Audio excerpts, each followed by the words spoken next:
পাটিসাপটা পিঠা অথবা বউ সুন্দরী পিঠা, জিভে জল এসে যায়, তাই না?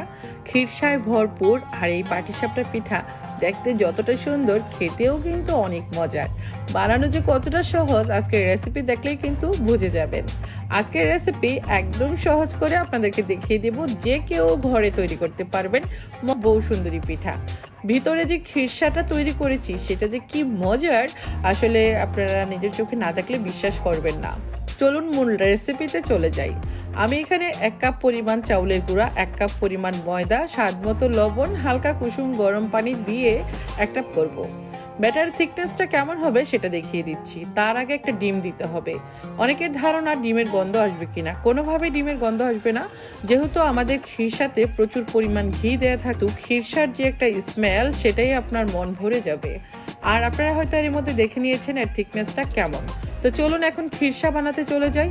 ক্ষীরসা বানানোর জন্য আমার হাতের একদম পিওর ঘি নিয়েছি। আর এই ঘি আমি এখানে 1/2 কাপ পরিমাণ ঘি দিয়েছি, আর সঙ্গে এলাচের গুঁড়া দিয়েছি। সেই সঙ্গে অ্যাড করে দিলাম কিছু সুজি, 1 কাপ পরিমাণ। এখন সুজিটাকে 5-6 মিনিটের মতো ভেজে নিয়েছি। জাল করা ঘন দুধ এখানে অ্যাড করে দিলাম। সেই সঙ্গে এখানে আমি অ্যাড করব কনডেন্স মিল্ক, টেস্টটা খুবই ভালো আসে। তো দুধটা কিন্তু অবশ্যই ঘন একটা জাল করা দুধ হতে হবে। আর এখানে দিয়ে দিচ্ছি আমি ঝোলা গুড়, এটা খেজুর গুড়ের ঝোলা গুড় যেটা সেটা। আপনারা চাইলে পাটালি গুড়টাও দিতে পারেন অথবা চিনি দিতে পারেন। তবে এই ক্ষীরসাটা দেওয়া হয় গুড়ের যে একটা মিষ্টি ফ্লেভার, সেটা কিন্তু বেশ ভালো লাগে। এখানে আমি কনডেন্স মিল্ক দিয়ে দিলাম প্রায় 2 টেবিল চামচের মতো। স্বাদ মতো একটু লবণ দিলাম যাতে পুরের টেস্টটা ঠিকঠাক আসে। ইমান কিছু কিশমিশ অ্যাড করে দিলাম। এখন আমি নামিয়ে নিলাম। এরকম থিকনেস যখন আসবে তখন নামিয়ে নিতে হবে।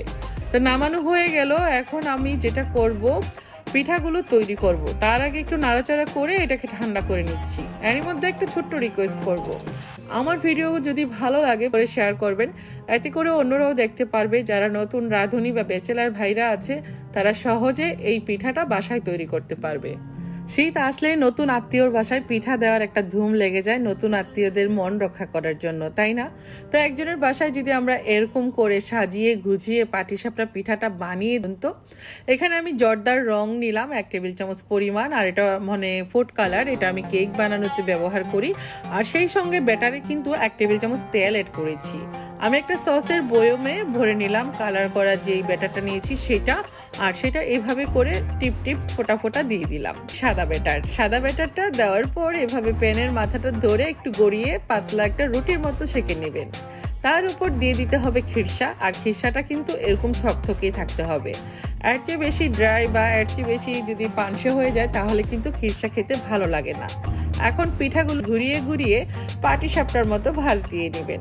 হয়ে গেল ক্ষীরসায় ভরপুর পাটিসাপটা পিঠা, যার নাম আমি দিয়েছি বউ সুন্দরী পিঠা। বাহারি ডিজাইনে এভাবে পিঠা বানিয়ে আমরা যদি আত্মীয় স্বজনের বাসায় শীতের মধ্যে পাঠাই, আত্মীয় স্বজন খেয়ে কিন্তু প্রশংসার জোয়ারে ভাসিয়ে দেবে। আমি যেদিন এই পিঠা সবাই আমার খুব প্রশংসা করে। প্রশংসা পেতে কার না ভালো লাগে বলুন তো? তা যারা নতুন রাঁধুনি বা ব্যাচেলার ভাইরা আছেন তারা কিন্তু এভাবে পিঠা বানিয়ে পরিবারের মুখে তুলে দিতে পারেন, আর পরিবার থেকে অনেক অনেক প্রশংসা করে। সবগুলো পিঠা আমি বানিয়ে নিচ্ছি। আজকের রেসিপি যদি ভালো লেগে থাকে প্লিজ ভিডিওটা বেশি বেশি করে শেয়ার করবেন। যারা এখনো লাইক দেননি একটি লাইক বা লাভ রেক দিয়ে দিতে পারেন। তো সবাই এখানে বিদায় নিয়ে নিব। যেতে যেতে আবারও বলবো, এই শীতে মজাদার এই বউ সুন্দরী পাটিসাপটা পিঠা বানিয়ে নিজে তো খাবেনই, আত্মীয় স্বজনের বাসায়ও কিন্তু দিয়ে দেবেন।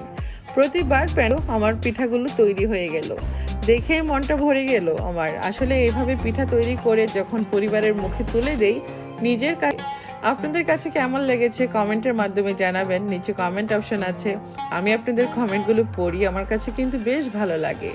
কে কোত্থেকে আমার ভিডিও দেখছেন সেটাও জানাতে পারেন। আমি জেনে খুশি হব যে আমার ভিউয়ার্সরা কে কোথা থেকে আমার ভিডিওটা দেখে। তো আজকের মতো বিদায় নিয়ে নিচ্ছি। আল্লাহ সবাইকে অনেক বেশি ভালো রাখুক। আল্লাহ হাফেজ, আসসালামু আলাইকুম।